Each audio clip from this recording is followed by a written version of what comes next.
प्यारे बच्चों, सुप्रभात। आज हम शुरू करेंगे निराला की कविता बादल राग। उसका सार देखें सभी।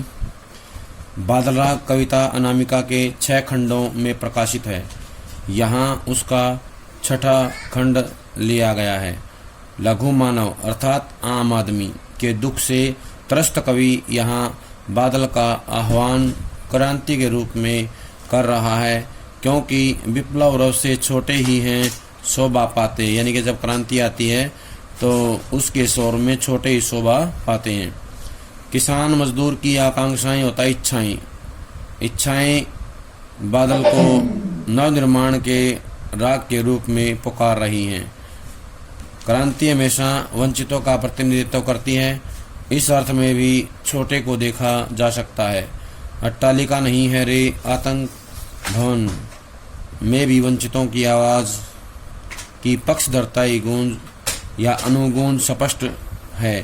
कहने का आशय है कि जो ये लाइन है, अट्टालिका नहीं है रे, इसमें जो वंचित हैं, जिनकी इच्छाएं या जिनके काम रह गए हैं, जिनकी आवाज़ें नहीं सुनी गई हैं, उनकी आवाज़ जो है इसमें सुनाई देती है। बादलों के अंग अंग में बिजली सोई है बिजलियां सोई हैं। वज्रपात से उनके शरीर आहत भी हों तो भी हिम्मत नहीं हारते, बार बार गिर कर उठते हैं। गगन सपर्शी सप्रदाधीर ये बादल दरअसल वीरों का एक परमत दल दिखाई देते हैं। चूंकि ये विप्लव के बादल हैं, इसलिए गर्जन तर्जन अमोघ है। गर्मी से तपी झुलसी धरती पर क्रांति के संदेश की तरह बादल आए हैं। हर तरफ सब कुछ रूखा सूखा और मुरझाया सा है।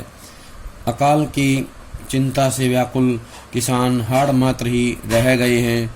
जीर्ण शरीर त्रस्त नयन मुख, पूरी धरती का हृदय दग्ध है। दग्ध माने जलना, जल रहा है। ऐसे में बादल का प्रकट होना प्रकृति में और जगत में कैसे परिवर्तन घटित कर रहा है।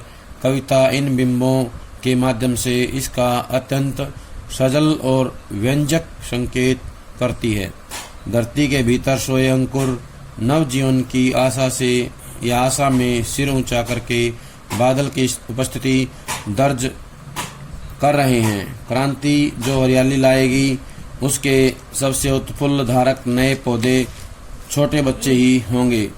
समीर सागर के विराट बिंब से निरालाई कविता शुरू होती है। यह इकलौता बिंब इतना विराट और व्यंजक है कि निराला का पूरा काव्य व्यक्तित्व इसमें उमड़ता घुमड़ता दिखाई देता है। इस तरह यह कविता लघु मानव की खुशहाली का राग बन गई है। इसलिए बादल राग एक और जीवन निर्माण के नए राग की सूचक है, तो दूसरी ओर उस भैरव संगीत का जो नव निर्माण का कारण बनता है। अब हम करेंगे निराला का जीवन परिचय। इनका नाम है सूर्यकांत त्रिपाठी निराला। ये छायावाद के 4 स्तंभों में आते हैं। इनके अलावा 3 और हैं। इनके नाम हैं सुमित्रानंदन पंत, जयशंकर प्रसाद, महादेवी वर्मा। इनको एक साथ बोलते हैं प्रसाद, पंत, निराला, महादेवी वर्मा। ये जो हैं छायावाद के 4 स्तंभ कहलाते हैं। इनका जन्म सन 1899 में महिसादल बंगाल के मेदिनीपुर जिले में हुआ। पारिवारिक गांव गढ़ा कोला है। उन्नाव उत्तर प्रदेश में ये स्थान है। गढ़ा कोला, उन्नाव उत्तर प्रदेश। प्रमुख रचनाएं हैं अनामिका, परिमल, गीतिका, बेला, नए पत्ते, अणिमा, तुलसीदास, कुकुरमुत्ता ये कविता संग्रह हैं। चतुरी चमार, प्रभावती, बिल्लेश्वर बकरीहा, चोटी की पकड़, काले कारनामे ये गद्य रचनाएं हैं। 8 खंडों में निराला रचनावली प्रकाशित हो चुकी है। समन्वय मतवाला पत्रिका का संपादन इन्होंने किया है। 1961 में इलाहाबाद में इनका निधन हो गया। इसके बाद हम बताएंगे कि कविता को नया स्वर देने वाले निराला छायावाद के ऐसे कवि हैं जो एक और कबीर की परंपरा से जुड़ते हैं, तो दूसरी ओर समकालीन कवियों के प्रेरणा स्रोत भी हैं। इनकी रचनाएं जो हैं बहुत ही प्रसिद्ध रही हैं। एक तरफ सामासिक तत्सम सामासिक पदावली और ध्वन्यात्मक बिंबों से युक्त राम की शक्ति पूजा है और कठिन छंद साधना का प्रतिमान तुलसीदास है। तो दूसरी ओर देसी तट के शब्दों का सौंदापन लिए गुरुमुत्ता, रानी और कानी, महंगू महंगा राज जैसी कविताएं हैं। यानी कि इन्होंने देशज शब्दों का इस्तेमाल किया है, संस्कृत की तत्सम सामासिक शब्दावली का प्रयोग किया है और छंदों का भी जो है विशेष प्रयोग देखने को मिलता है। अब हम करेंगे व्याख्या। पहला काव्यांश है बादल राग का। तिरती है समीर सागर पर, अस्थिर सुख पर दुख की छाया, जग के दग्ध हृदय पर निर्दय विप्लव की प्लावित माया। यह तेरी रणतरी भरी आकांक्षाओं से, घन भेरी गर्जन से सजग सुप्त अंकुर, उर्व में पृथ्वी के आशाओं से नव जीवन की ऊंचा कर सिर ताक रहे हैं ए विप्लव के बादल। अब इस पैरे के जो हैं कठिन शब्द करेंगे। समीर होता है वायु, क्या होता है समीर? वायु। सागर होता है हवा। अस्थिर होता है अस्थाई, जो स्थिर नहीं है। सुख दुख की छाया होता है मनुष्य के जीवन में सुख दुख आते जाते रहते हैं। दग्ध होता है जला हुआ, क्या होता है? दग्ध जला हुआ। जग माने संसार। निर्दय होता है क्रूर निष्ठुर। प्लावित होता है पानी से भरा हुआ, प्लावित होता है पानी से भरा हुआ। विप्लव होता है क्रांति। रणतरी होता है युद्ध रूपी नौका, क्या होता है? युद्ध रूपी नौका।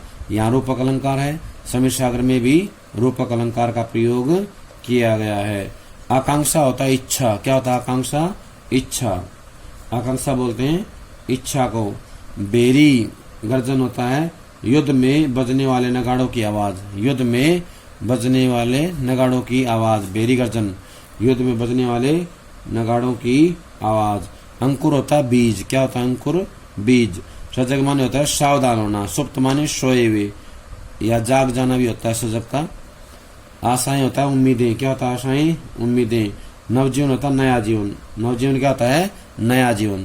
ताकना होता है देखना, क्या होता है? ताकना माने देखना या अपेक्षा से निरंतर देखना, कुछ उम्मीद से देखना। विप्लव होता है क्रांति, क्या होता है? विप्लव क्रांति।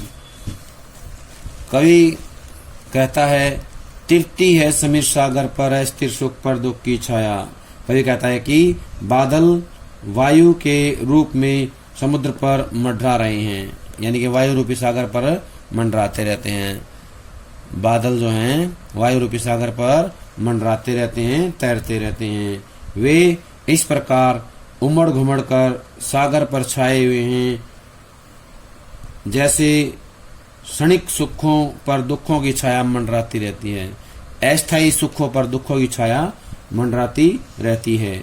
ये बादल संसार के दुखों से पीड़ित हृदय, संसार के दुखों से पीड़ित हृदय पर एक क्रूर विनाशकारी क्रीड़ा करने जा रहे हैं। क्रूर विनाशकारी क्रीड़ा करने जा रहे हैं।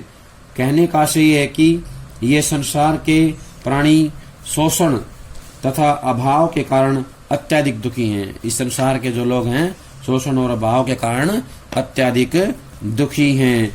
बादल क्रांति के दूत बनकर उन दुखों को नष्ट करना चाहते हैं। क्रांति के दूत जो हैं बन करके उनको नष्ट करना चाहते हैं। कवि बादल को संबोधित करते हुए कहता है कि हे क्रांति के दूत बादल, हे क्रांति के दूत बादल या विनाशकारी बादल, तुम्हारी है युद्ध रूपी नौका असंख्य संभावनाओं से भरी हुई है या असंख्य इच्छाओं से उम्मीदों से भरी हुई है। तुम अपनी गर्जन तर्जन या गर्जना तर्जना के द्वारा क्रांति उत्पन्न कर सकते हो। अपनी गर्जन तर्जन से या गर्जना तर्जना से जो है क्रांति उत्पन्न कर सकते हो और विनाश भी कर सकते हो। परंतु तुम्हारी गर्जना के नगाड़े सुनकर पृथ्वी के गर्भ में छिपे हुए अंकुर नए जीवन की उम्मीद से, नए जीवन की जो है उम्मीद से या आशा लिए हुए सिर उठाकर तुम्हारी ओर बार बार देख रहे हैं। सिर उठाकर तुम्हारी ओर बार बार देख रहे हैं। कवि कहता है कि हे विनाश के बादल, तुम्हारी क्रांतिकारी वर्षा ही पृथ्वी में दबे हुए अंकुरों को नया जीवन दे सकती है। तुम्हारी जो क्रांतिकारी वर्षा है वो ही क्या करती है, पृथ्वी में दबे हुए अंकुरों को नया जीवन दे सकती है। अतः तुम बार बार गर्जना करके वर्षा करो। इस पद्य से ये अर्थ भी निकलता है कि क्रांति से ही समाज के शोषितों, पीड़ितों और दलितों का उद्धार होता है। किसका होता है? शोषितों, पीड़ितों और दलितों का उद्धार हो सकता है और पूंजीपतियों का विनाश हो सकता है। अतः सामाजिक और आर्थिक विषमता को दूर करने के लिए क्रांति अनिवार्य है। क्या है? क्रांति अनिवार्य है। इससे जुड़े हुए प्रश्न देखें।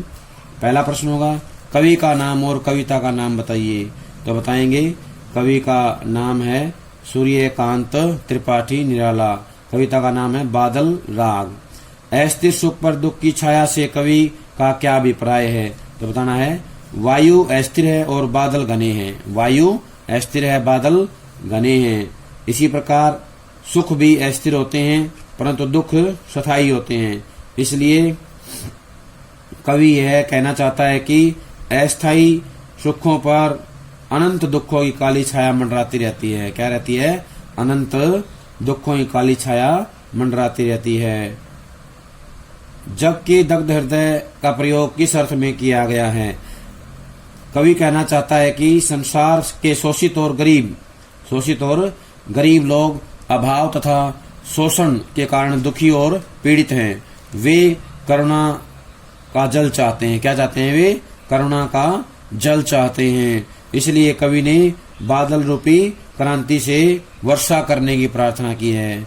किसकी की है? वर्षा करने की प्रार्थना की है। अगला प्रश्न है बादल निर्दय विप्लव की रचना क्यों कर रहे हैं? तो बताना है बादल क्रांति का प्रतीक हैं। वह लोगों के निर्मम शोषण को देखकर ही विप्लव की रचना करना चाहते हैं। निर्दय जो है शोषण को देख करके या निर्मम शोषण को देख करके विप्लव की रचना करना चाहते हैं या रचना कर रहा है। घन बेरी की गर्जन सुनकर सोए हुए अंकुरों पर क्या प्रतिक्रिया हुई है? तो बताना है बादलों की घनी गर्जना सुनकर के पृथ्वी के गर्भ में सोए अंकुर जो हैं नव जीवन की आशा से जाग उठे हैं। उन्हें नया जीवन मिलेगा इसलिए वो जाग जाते हैं।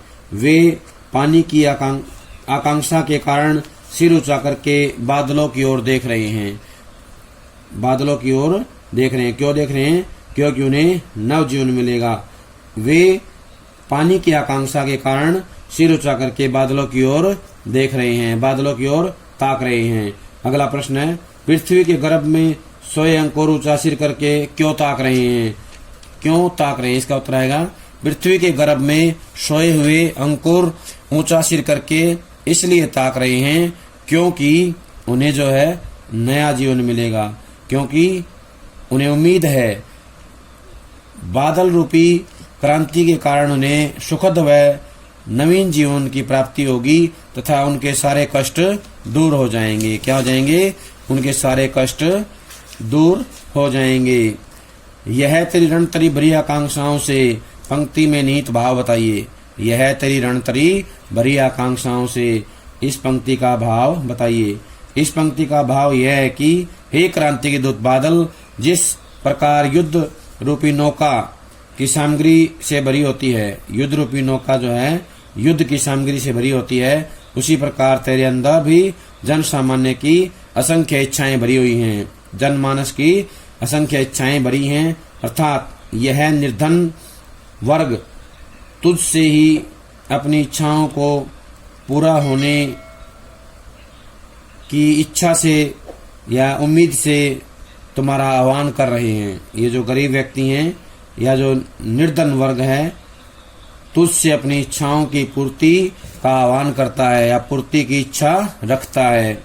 अगला प्रश्न है बादलों की छाया समीर सागर पर किस प्रकार तैरती है? बादलों की छाया समीर सागर पर कैसे तैरती है? बादलों की छाया समीर सागर पर उसी प्रकार तैरती है जिस प्रकार अस्थिर सुखों पर दुखों की छाया मंडराती रहती है। अस्थिर सुखों पर दुखों की छाया मंडराती रहती है। पृथ्वी में सोए अंकुर क्या सुनकर जागते हैं, पृथ्वी में सोए अंकुर क्या सुनकर जागते हैं और वे किसके समान जागते हैं। तो बताना है, पृथ्वी में सोए अंकुर क्रांति के दूत बादलों के स्वर को सुनकर जाग जाते हैं। वे उसी प्रकार जाग जाते हैं जिस प्रकार युद्ध भूमि में सोए हुए सैनिक नगाड़ों की आवाज सुनकर जागृत हो जाते हैं। युद्ध भूमि में सोए हुए सैनिक नगाड़ों की आवाज सुनकर जाग जाते हैं। अगला है, इस काव्यांश का काव्य सौंदर्य क्या होगा। तो बताना है, निराला की प्रगतिवादी चेतना का चित्रण है। निराला की प्रगतिवादी चेतना का चित्रण है। कवि ने पूंजीपति वर्ग के प्रति घृणा और निम्न वर्ग के प्रति सहानुभूति व्यक्त की है। निम्न वर्ग के प्रति सहानुभूति व्यक्त की है। भाषा में ओज गुण विद्यमान है। खड़ी बोली का प्रयोग संस्कृत की तत्सम शब्दावली से प्रचुर है। यानी खड़ी बोली में क्या है, तत्सम शब्दों की प्रचुरता है। प्रतीकात्मक शैली का प्रयोग है। बादल क्रांति और सुप्त अंकुर शोषित वर्ग के प्रतीक हैं। क्रांति और सुप्त अंकुर शोषित वर्ग के प्रतीक हैं। ध्वन्यात्मकता इसकी मुख्य विशेषता है। मुक्त छंद का प्रयोग किया गया है। अनुप्रास, श्लेष, रूपक, मानवीकरण, पुनरुक्ति प्रकाश, पदमैत्री, स्वरमैत्री अलंकारों की छटा दर्शनीय है, देखने योग्य है। यानी कि अनुप्रास, श्लेष, रूपक, मानवीकरण, पुनरुक्ति प्रकाश, पदमैत्री, स्वरमैत्री अलंकारों का प्रयोग देखने के योग्य है। ओज गुण विद्यमान है। वीर रस का प्रयोग किया गया है। इसमें जो है वीर रस का प्रयोग किया गया है। प्यारे बच्चों, ये थी हमारी कविता बादल राग के पहले काव्यांश की व्याख्या। सभी इसको अच्छे से याद कर लें जब तक अगली वीडियो ना आ जाए। सभी का बहुत बहुत धन्यवाद।